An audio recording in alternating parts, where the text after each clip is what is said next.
Este, Gracias a Dios, hermanos, que apartaron el tiempo para estar. Les invito a que estemos orando por este tiempo, esta reunión.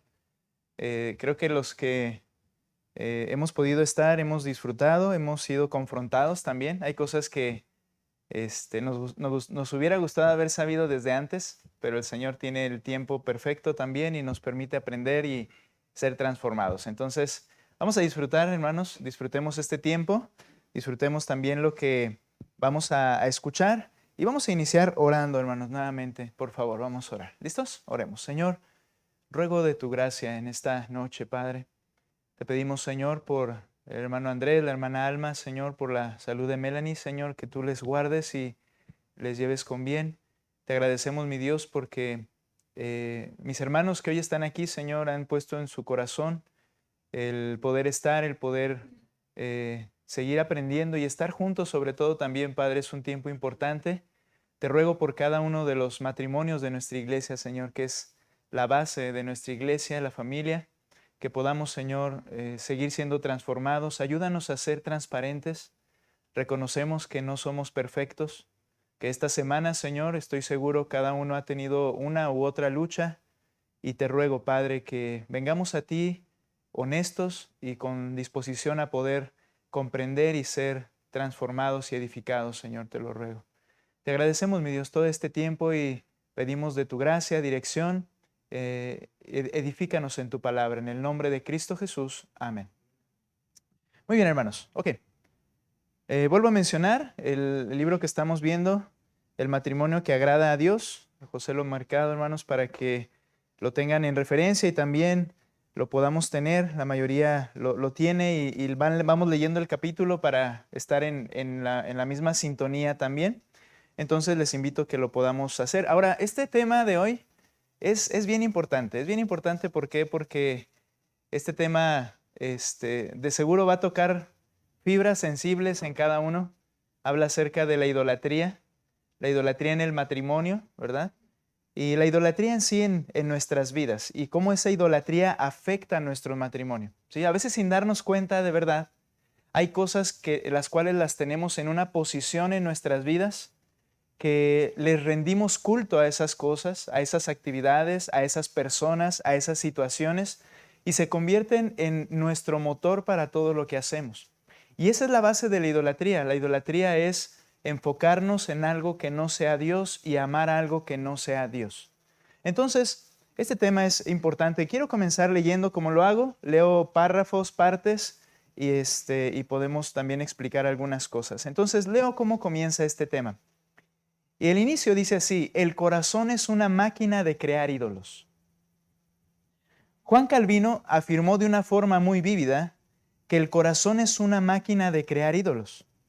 Esta es una de las frases, dice el autor, que más ha marcado mi vida como creyente. Esa frase me ayudó a entender que debido a la caída, nuestro corazón está inclinado a adorar cosas que no son Dios. Fuimos constituidos por Dios para adorar. El corazón del ser humano no tenía el problema del pecado antes de la caída y podía adorar completamente a Dios sin tener una inclinación a la adoración de ídolos. Luego de la caída nos convertimos en fabricantes de ídolos y aunque el Señor nos da vida nueva y un corazón nuevo, siempre tendremos que estar luchando con esa tendencia idolátrica en nuestros corazones. Veámoslo de esta manera, hermanos, es una realidad. Cada día, cada semana, en el transcurso de nuestras vidas y en nuestros matrimonios, hay cosas que nos absorben la atención, que nos absorben el pensamiento, que nos absorben las emociones y las motivaciones. Y como decía el escritor recordando y mencionando a Juan Calvino, tenemos corazones pecadores que son máquinas de hacer ídolos. A veces puede ser algo tan insignificante, ¿no? Como un partido de fútbol. Y todo empieza a girar en ese día en torno a la actividad, en mi agenda se posiciona como algo importante y comienzan los nervios cuando el tiempo se está acercando o cuando algo se opone o cuando comienza a haber dificultades porque yo quiero ver el partido de fútbol que en sí no tiene nada de malo, una actividad así, pero nuestro corazón inmediatamente, como decimos, ¿verdad? Se engancha en eso y ¿qué pasa? Comienza a ser nuestro Dios durante ese lapso por lo menos del día. Y así como eso hay muchas cosas. La cocina, las actividades, las salidas, las diversiones, las personas que habitan nuestra misma casa, se pueden convertir en nuestro ídolo. Ahora, yo he usado esta frase acerca de tu Dios funcional, ¿recuerda? Y esto lo tomábamos en una enseñanza acerca de David Paulison. Él es profesor del Seminario Teológico de Dallas, de Westminster, perdón.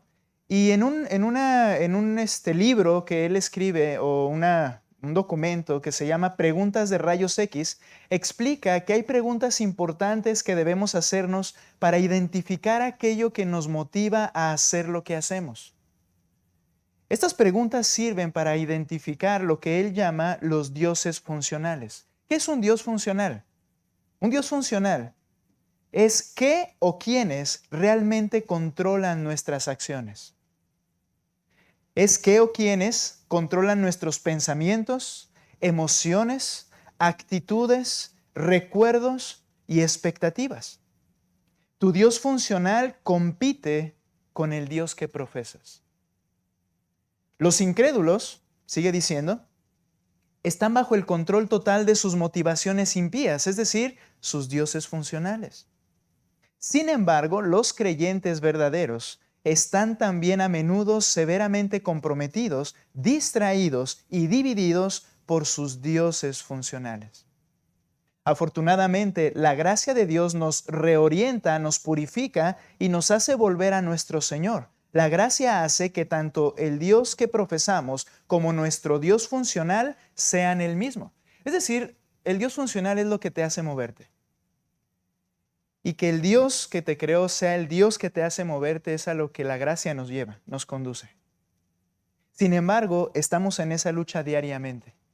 Y él menciona 35 preguntas. Cuando yo las leía, todas son bien reveladoras. Y yo menciono, como lo hice hace algún tiempo, solamente 10. ¿Qué amas y qué odias? Un amor desubicado secuestra tu corazón del Señor y del Dios verdadero. Segunda, ¿qué buscas? ¿Qué te propones? ¿Qué persigues? ¿Cuáles son tus objetivos y expectativas? Esta pregunta revela que tu vida es activa y que se mueve en cierta dirección. ¿Cuáles son tus motivaciones? Tercera, ¿dónde descansan tus esperanzas? Esto muestra las cosas que realmente esperas para ti en el futuro. 4, ¿qué temes? ¿Qué es lo que tiende a preocuparte? Los miedos pecaminosos son ambiciones, pero al revés. Siguiente, ¿qué piensas que necesitas? ¿Son tus metas en función de lo que esperas recibir, obtener y conservar? Aquellas cosas que tú sientes que son necesarias, a menudo las interpretas como necesidades obvias que debes tener y no como amos esclavizantes e engañosos. Siguiente, ¿cuáles son tus planes, agendas, estrategias, intenciones que planeas cumplir? El egocentrismo que se filtra aún dentro de los planes aparentemente nobles puede llegar a ser decepcionante. Siguiente, ¿qué te hace saltar en un pie? Lo dice de esta forma. O de otra manera, ¿alrededor de qué sol gira tu planeta? O ¿en torno a qué organizas tu vida? En realidad, ¿para qué estás viviendo? Cuando somos gobernados por ciertos deseos, esos deseos actúan en nosotros perversamente, colocándonos a nosotros mismos en el centro del universo. Siguiente pregunta, ¿en qué o en quién confías? Confiar es uno de los verbos principales que describen tu relación con Dios o con dioses falsos y mentiras. Siguiente pregunta, ¿a quién tratas de agradar? ¿De quién te interesa su opinión acerca de ti? ¿O quiénes son tus ejemplos de vida? Estos son ídolos o héroes, encarnan la imagen que aspiras tener y buscas la aprobación de ellos. 2 preguntas más. En tu lecho de muerte, ¿qué te haría sentir que tu vida valió la pena? ¿Qué te traería mayor placer, felicidad o deleite? Y la última pregunta, ¿en qué piensas a menudo? Cuando leo esta pregunta, hermanos, es como la espada final. ¿De qué hablas? ¿En qué te mantienes pensando? ¿Qué cosas pides en tus oraciones? Haciéndonos estas preguntas, puedes responder si es el Dios que profesas realmente el Dios que te mueve, tu Dios funcional. Hermanos, la idolatría es vigente en nuestros corazones en el día de hoy. Si tú y yo somos honestos y nos ponemos a pensar en estas preguntas, nos revelan dónde está nuestra atención. Ese es mi Dios que me está moviendo en este día. Y si no es el Dios que te creó, entonces estás viviendo en una idolatría, aun cuando seas creyente o yo sea creyente. Ahora, sigue diciendo el autor, hoy, antes eran ídolos de oro, de plata, de madera, dice, hoy se trata de anhelos del corazón que llegan al punto de controlar todo nuestro ser. Nuestros ídolos podrían ser dones de Dios para nuestro disfrute, pero que ocupan el lugar que solo le corresponde al Señor. A ver, por ejemplo, hermanos, ¿qué cosas son dadas por el Señor a tu vida y que en sí no son malas, ¿no? Pero que pueden convertirse en tus ídolos? A ver, quiero participación. Algunas cosas buenas que Dios te da, pero que se pueden convertir en tu preocupación más grande y enfoque más grande. A ver, mesa número 1, número 2, mesa número 1. ¿Alguien? Mi amor, adelante, mi amor. Nuestros hijos son un don de Dios, ¿verdad? Fruto del vientre, dice, es bendición del Señor y se convierte en nuestro centro de atención. ¿Alguien más? No, con quien quiera, hermanos. ¿Alguien?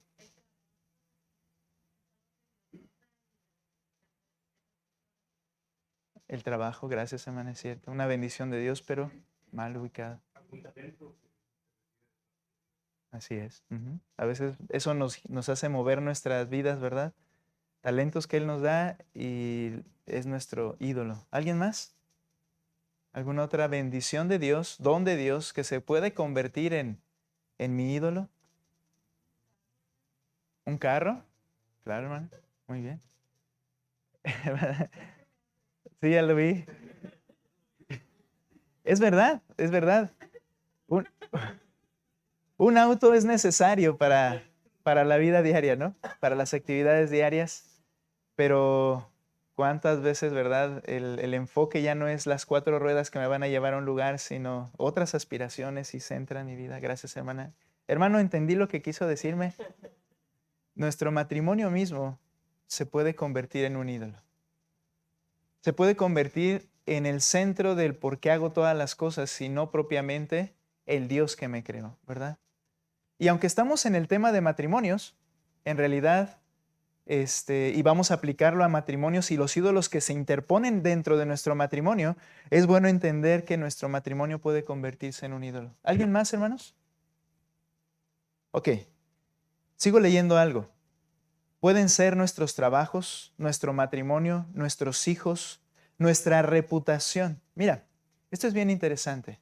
Muchas veces hacemos las cosas porque ¿qué van a decir?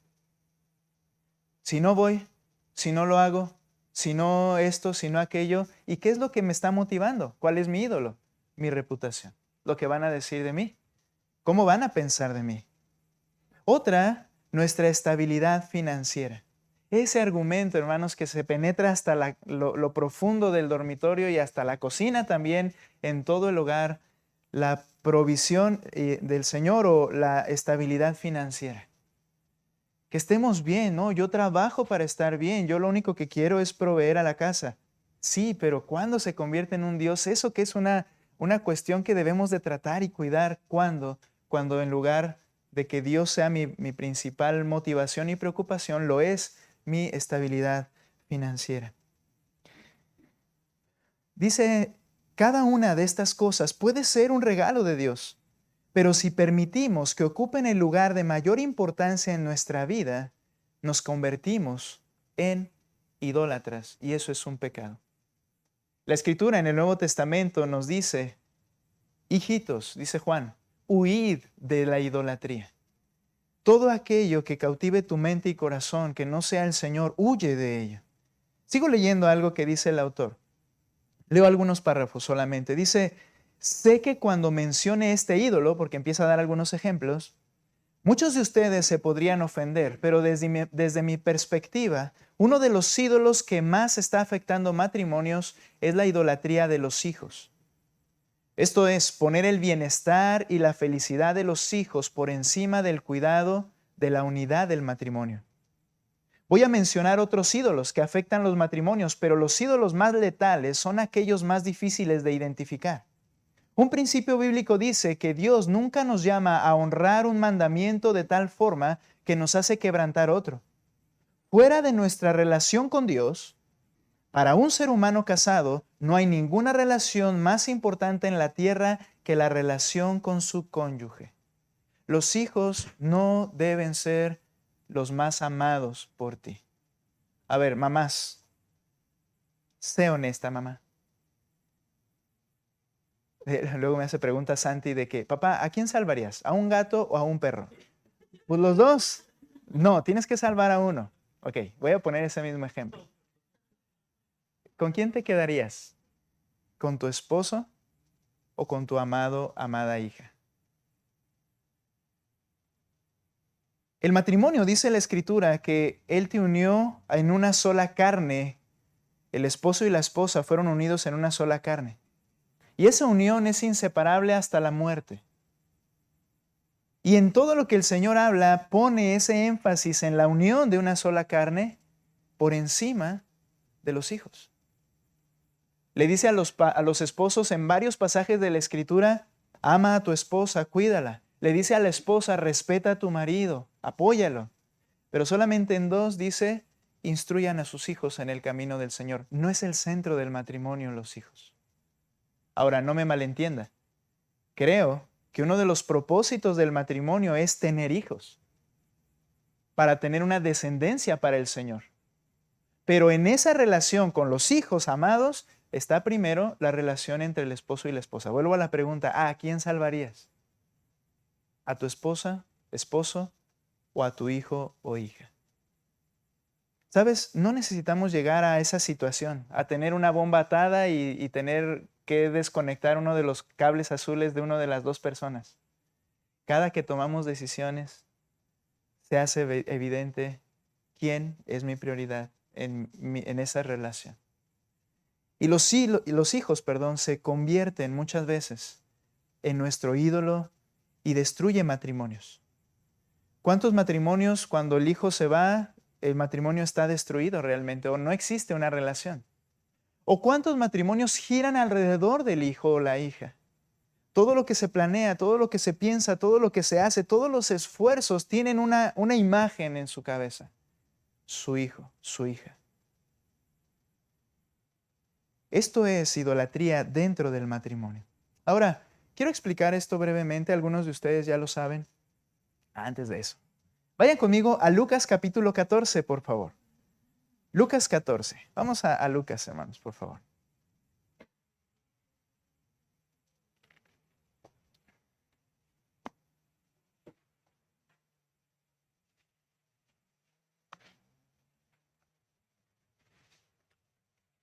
Lucas 14, 25, por favor.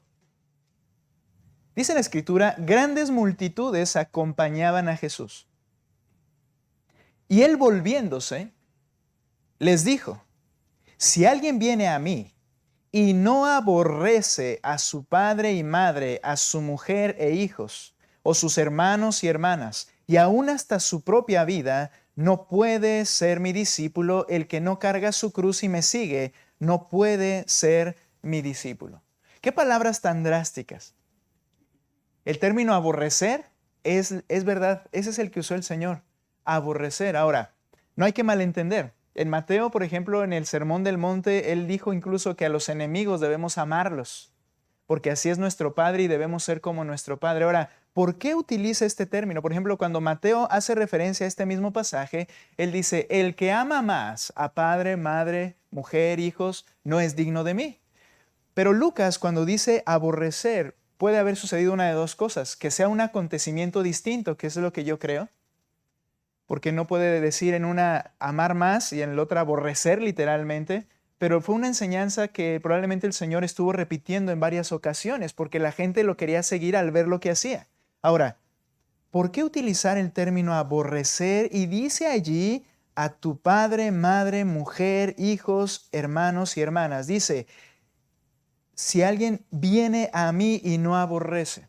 Ahora, ¿por qué es este punto? ¿Por qué lo está utilizando de esa manera? Bien, versículos antes les pone una parábola. Les dice una historia en la cual él explica cómo Dios se relaciona con los hombres y cómo los hombres prefieren otra cosa antes que Dios. Nota lo que dice, por favor, ahí mismo, versículo 16 y 20, al 20 del capítulo mismo 14. Pero Jesús les dijo, cierto hombre dio una gran cena e invitó a muchos. Imagínate que ese hombre es el Padre e invita a que vengan a él. A la hora de la cena, envió a su siervo a decir a los que habían sido invitados, vengan, porque ya está todo preparado. Pero todos a una comenzaron a excusarse. El primero, quizá fue el más ridículo. Dice, he comprado un terreno y necesito ir a verlo, te ruego que me excuses. ¿Verdad? Y compró un terreno, no sabe ni cuánto medía ni cómo era, pero lo compró y tengo que ir a verlo.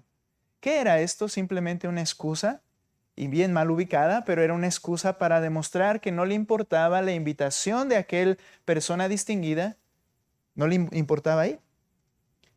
El siguiente, verso 19, otro dijo, he comprado 5 yuntas de bueyes y voy a probarlos, te ruego que me excuses. Una persona que consideró su trabajo más importante que un banquete, es irracional, pero es su excusa.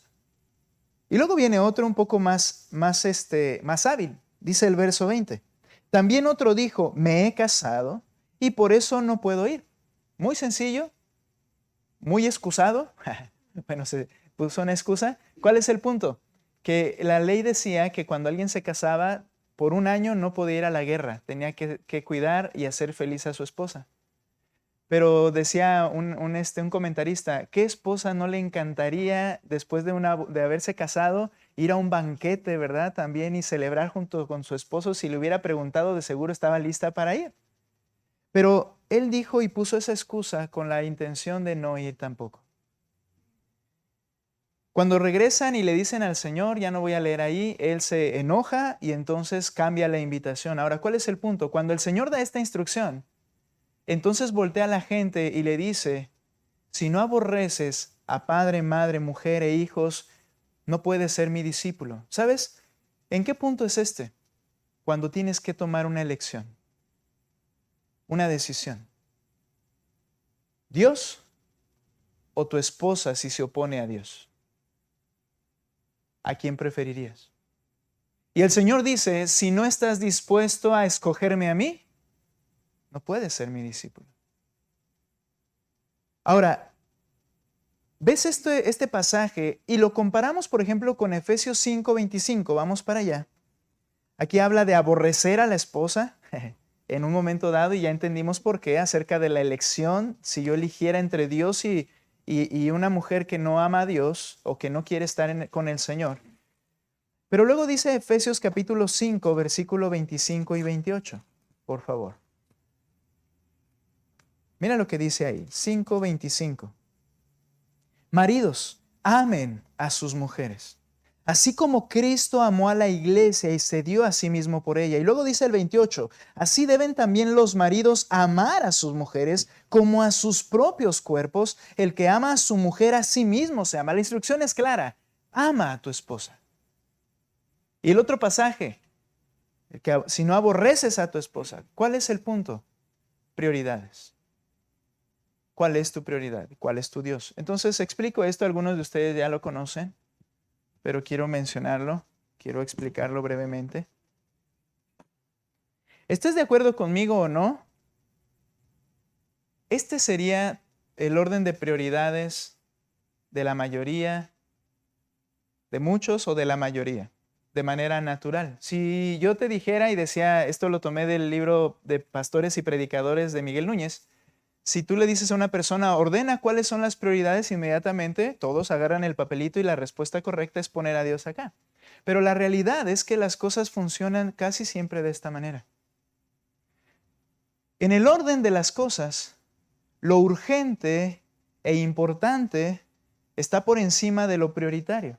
Porque si decimos que la prioridad es Dios, nada más es caso de analizar un poquito. Estamos siempre poniéndonos a nosotros como lo principal. ¿Qué siento? ¿Qué pienso? ¿Qué quiero? ¿Hacia dónde voy? ¿Cómo me estoy sintiendo en esta mañana? ¿Cuáles son mis pretensiones? Y si alguien no cuadra conmigo, ya le planté cara a mi esposo, ya le planté cara a mi esposa, ya le planté cara a los hijos, porque todo se relaciona conmigo, ¿verdad? Y la prioridad entonces está el hombre al principio. Y entonces el trabajo está en el segundo lugar de prioridades.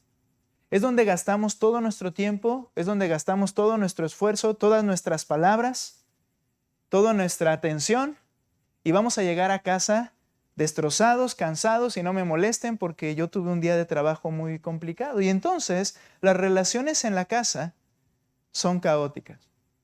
Los hijos desatendidos, la esposa no es amada, no es tratada, no es escuchada.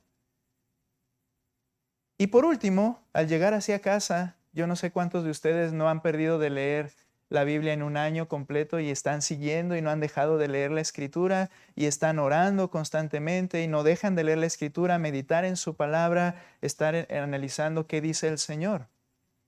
Después de este día, ¿quién lo va a hacer? ¿Quién lo hace? Esta muchas veces es la agenda diaria de cada uno de nosotros. Y Él no es en realidad la prioridad. Y esto produce resultados. Decía el autor, personas irritables, cansadas, fastidiadas, porque todo se trata de ellos y están siempre enojados. Agotamiento en el trabajo, problemas en el matrimonio, en las relaciones, al estar en este orden, hijos que no son creyentes, que aborrecen al Señor. Y una relación con el Señor inexistente. Ahora, ¿cómo debería ser? Espero que vuelva a funcionar. Muy bien, el trabajo es muy importante, ¿no es cierto? Por eso debe ir aquí, hasta abajo.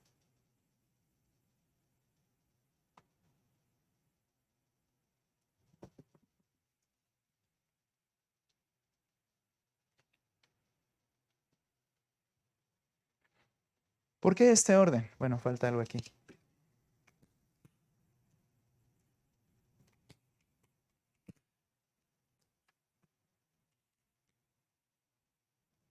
Aprendemos de este cuadro de alguien más, ¿verdad? Pero lo aprendemos. Cuando la prioridad es Dios en tu vida, tú te vas a enfocar en ti para ser transformado a la imagen de Cristo. No para que tú seas el centro del universo, sino porque entiendes que tú necesitas ser transformado por la relación que tienes con este Dios. Cuando esta relación es correcta, cuando mi prioridad realmente es el Señor, entonces yo soy transformado y entonces en este lugar, enseguida de esto, algo importante son mis relaciones, mi matrimonio, mis hijos, la relación con otras personas, la iglesia. Estas relaciones son importantes y yo voy a poder estar atendiendo, voy a poder estar capacitado, voy a poder estar entendido de qué debo hacer cuando mi prioridad es correctamente Dios. Y por último, lo urgente, aquello donde todos corremos y nos consume la mayor parte del tiempo, tiene que ser la parte baja de mi prioridad dentro de mi vida.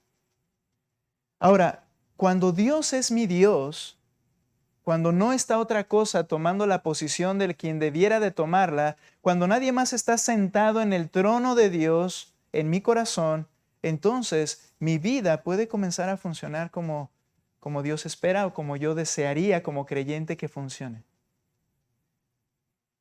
Necesitamos entender, necesitamos identificar los ídolos que están intentando tomar lo prioritario en nuestras vidas. Hermanos, no nos hagamos bolas, ni digamos, no, sí, Dios es lo principal para mí, pero hoy no tuve tiempo de leer y orar. Ese es un engaño en el cual estamos viviendo constantemente. Dice el autor, he visto también cómo los sueños de los hijos se convierten en los ídolos de los padres. Ellos dedican todo su tiempo para que sus hijos puedan cumplirlos y al final no tienen tiempo para cuidar y cultivar la relación más importante que tienen, que es la relación de su propio matrimonio. Hablando ahora de relaciones, ¿cuál es la principal dentro de las relaciones? Mi matrimonio. Menciona el autor, hay otro ídolo, los padres del matrimonio. La cultura hispana tiene también un ídolo muy particular y que puede causar una profunda división en el matrimonio. Es la de complacer a los padres de cada cónyuge antes de honrar los votos matrimoniales. Mi esposa nunca debe sentir que amo más a mi mamá que a ella. Hermanos, la Escritura dice que hay que honrar a los padres, hay que honrar al padre y a la madre, ¿cierto? Pero en Génesis, capítulo 2, por tanto, dejará el hombre a su padre y a su madre y se unirá a su mujer. Mi prioridad dentro de las relaciones es agradar a mi esposa por encima de mis padres. El autor ponía un ejemplo, ¿no? Acerca de que si en un momento dado tiene que escoger eso de las bombas que yo les explicaba, entre la mamá mía o mi esposa, la esposa es a quien yo debo escoger. Y ella debe saber que la escogería por encima. Hermanos, ¿esto cómo daña nuestras relaciones matrimoniales? ¿Esto cómo afecta, verdad, la relación en casa? Cuando vamos con los papás siempre van a ser así, ¿verdad? Los papás porque nos aman, vamos a decir eso, no, sí es cierto, porque nos aman, siempre intentarán darnos lo mejor e involucrarse en nuestras vidas. Pero esto no debe transgredir nuestro pacto matrimonial. Y es hermoso cuando los padres creyentes pueden entender esto y pueden mantener el límite correcto. Pueden no influir en la relación matrimonial, sino motivar a que ellos puedan tener una relación matrimonial apropiada y tomar decisiones honrándose mutuamente. Que si la esposa, su esposo está tomando una decisión y el papá de alguno de los dos está diciendo, no, yo creo que deberías de tomar aquella, la esposa se va a someter a su esposo, no a su papá. Que si la mujer tiene una necesidad y un deseo también, va a escuchar la necesidad y el deseo de su esposa antes de escuchar la necesidad o deseo de sus padres. Este es un ídolo, hermanos, que daña muchas veces la relación matrimonial. Dios nos llama a honrar al padre y a la madre, pero esto nunca debe causar que el matrimonio sufra, dice el autor. El llamado de honrar al padre y a la madre no debe violar la realidad de que somos una sola carne con nuestro cónyuge. Ahora, menciona otro ídolo, para ir un poquito más rápido, ¿verdad? Pero menciona otro ídolo. Uno de estos ídolos que afecta cada día más a las familias es el materialismo.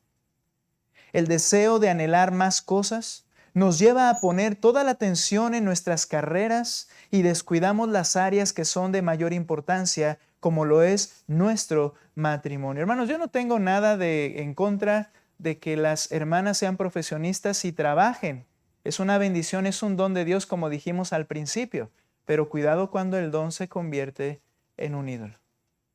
Cuando el don en el hogar se enfoca o nos enfocamos en ese don y descuidamos nuestro matrimonio y nuestra familia, hay que tener mucho cuidado. Cuando una esposa es profesionista, tiene que entender que lo primero que debe de estar atendiendo es su casa. Si no, el orden está equivocado. Mujeres que han tenido posiciones, por poner un ejemplo, dentro de la Casa Blanca, en rangos muy, muy altos, cristianas, abandonaron esos puestos porque dijeron, entiendo que mi labor principal la estaba descuidando. Y ahora soy más plena que antes. Eso es entender, hermanos, al Señor y querer hacer lo que el Señor está diciendo. Muchas veces, por querer proveer financieramente, sacrificamos tiempo para edificar un matrimonio sólido. Hermanos, decía en un libro de consejería, dentro de uno de los puntos ahí, que los esposos suelen pensar y decir que su esposa va a ser feliz si le provee lo que ella quiere económicamente y por eso trabajan arduamente. Y decía el consejero, pero si le preguntas a tu esposa, quizá ella prefiera tenerte más con ella, aunque pierdas un poco de dinero. Deberíamos evaluar las cosas de esta forma, hermanos. ¿Qué ídolos, piénsalo, compiten contra tu matrimonio? ¿Con qué ídolos estás luchando? Ahora, tenemos que definir los ídolos de manera correcta. No podemos ser, dice el escritor, inactivos a la hora de trabajar contra nuestros ídolos. Primero, tenemos que definirlos bíblicamente. ¿Cuál es tu ídolo y por qué es pecaminoso? Lo peor, dice el autor, es que muchas veces solo cambiamos de ídolo. Si en un momento el trabajo era lo que me estaba causando problema, ahora lo sustituyo. Bueno, que ya no voy a estar en el trabajo horas extras, ahora voy a llegar a casa temprano. Y llega y ahora prende el televisor. Y sustituye el ídolo del trabajo por el ídolo del monitor o el celular o las distracciones. Y al final de cuentas solamente quitamos, ¿sí se le llama nicho donde ponen a las imágenes? Quitamos un ídolo, pero el nicho queda vacío y ponemos otro. Y eso es lo que tenemos que tener mucho cuidado. Sin el poder del evangelio, dice el autor en otra frase, que nos lleva al arrepentimiento de nuestros pecados, lo único que haremos entonces sería cambiar de ídolos. No debemos dejar huecos. Mira, hermano, cómo en Números, acompáñame, el Señor dio una instrucción muy importante al pueblo de Israel. Ellos entrarían a la tierra prometida. Ahora, por ser la tierra prometida no era el Edén, es decir, no estaba vacío, todo preparado y nada más para que llegaran a disfrutar. En realidad el pueblo de Israel, Números 33, versículo 51, en realidad el pueblo de Israel se convertiría en la espada justiciera de Dios, si lo queremos decir así. Dios mataría literalmente a todos los pueblos que vivían en esa tierra porque habían sido perversos contra Dios, y el pueblo de Israel tomaría su tierra. Pero había un riesgo. Eran pueblos idólatras. Y cuando ellos entraran a destruirlos, ellos se toparían con sus imágenes, sus ídolos. Y entonces el Señor les dice en el capítulo 33, versículo 51, dice lo siguiente allí. Habla a los israelitas y diles, cuando crucen el Jordán a la tierra de Canaán, noten, 52, expulsarán a todos los habitantes de la tierra delante de ustedes. Pero, dice también, y destruirán todas sus piedras grabadas, y destruirán todas sus imágenes fundidas, y demolerán todos sus lugares altos. Hermanos, ¿qué era lo importante aquí? Hay que entender esto. Fuimos creados para adorar y fuimos creados para reflejar. ¿Qué es esto? Yo fui creado con una naturaleza de adorador. Cuando ellos entraran, esos dioses podían tomar el lugar del Dios verdadero en sus vidas. Y entonces comenzarían a adorar a esos dioses, porque tienen corazones adoradores. Así somos. Por tanto, era necesario primero destruir los dioses falsos para que el único que siguiera recibiendo la adoración sea su Dios, Jehová. Y somos creados para reflejar. Hermanos, nosotros con nuestras actitudes, con nuestras acciones y obras, mostramos a quienes adoramos. Lo reflejamos claramente. Por eso es necesario no dejar huecos. Tenemos que trabajar en nuestra idolatría y destruir ese ídolo, pero no dejar el nicho vacío. Tenemos que colocar allí lo que debe ser correcto.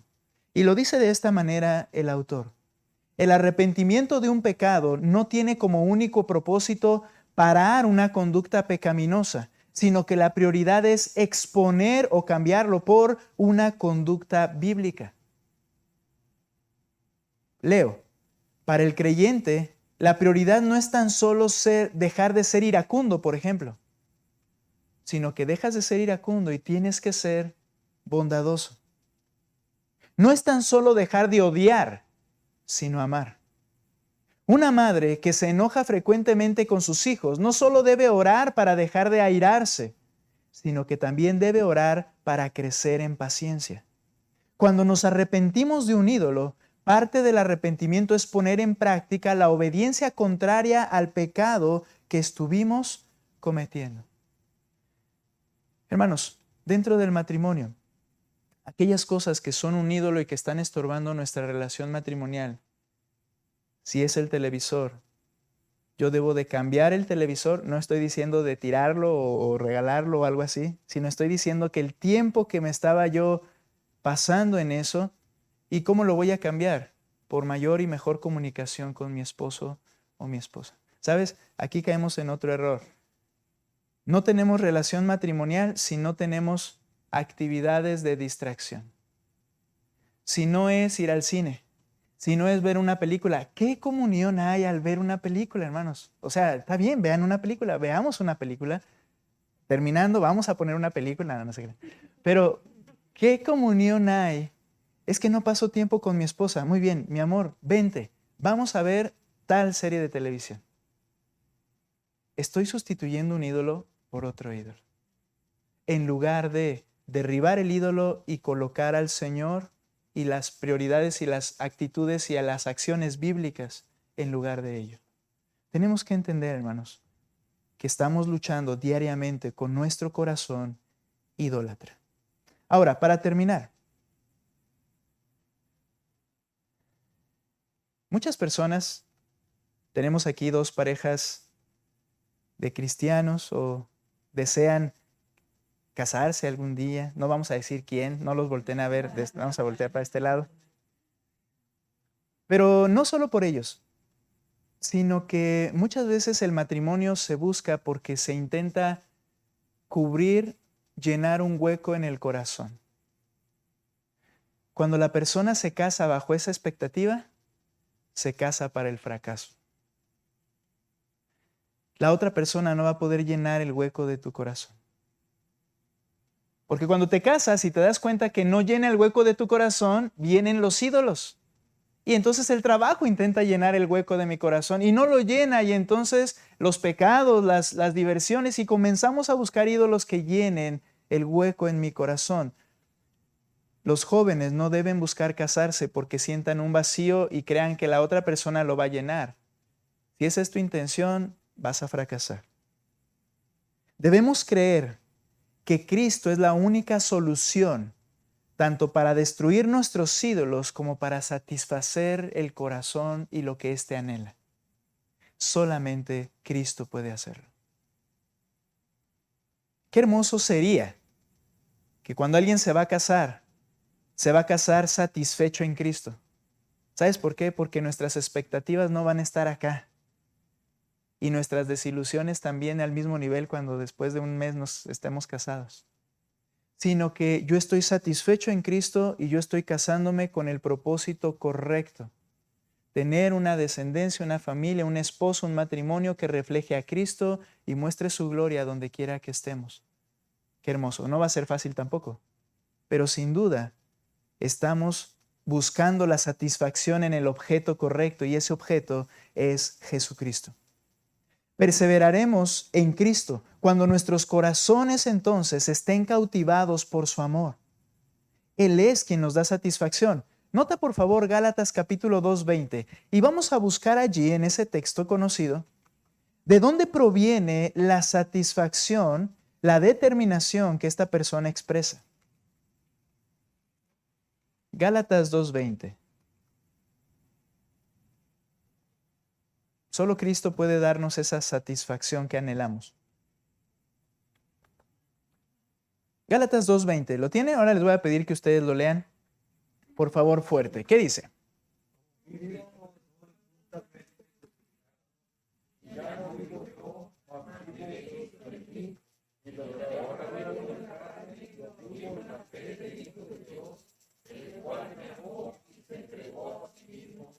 ¿Por qué tomó tales determinaciones?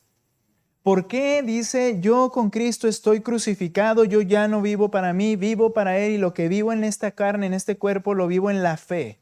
¿Por qué tomó esas determinaciones? Lo dice el final del texto, el cual me amó y se entregó a sí mismo por mí. Es lo que dice el autor. Perseverarás en Cristo cuando tu corazón esté cautivado por su amor. Cuando Él sea tu satisfacción, lo que es suficiente para ti, entonces perseverarás en Cristo. Cada ídolo puede ser eliminado cuando miramos fijamente a la cruz. Allí es donde despertamos a un amor más fuerte para el Señor y logramos amar a Dios más que a los ídolos.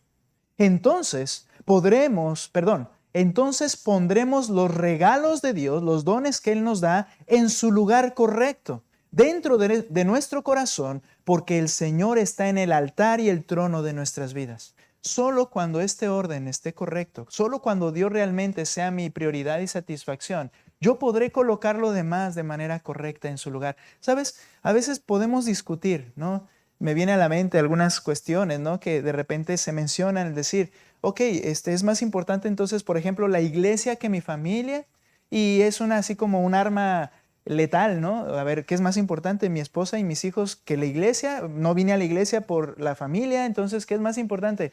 Está bien, podríamos pasarnos la vida discutiendo y tratando de arreglar esto. Lo que se tiene que arreglar es esto. Cuando esto se pone en el lugar correcto, esto llevará su lugar correcto.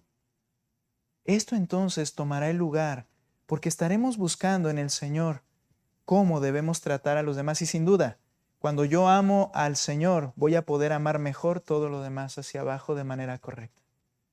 Y nos quitaríamos de esas discusiones. Pongamos al Señor en su trono en nuestro corazón.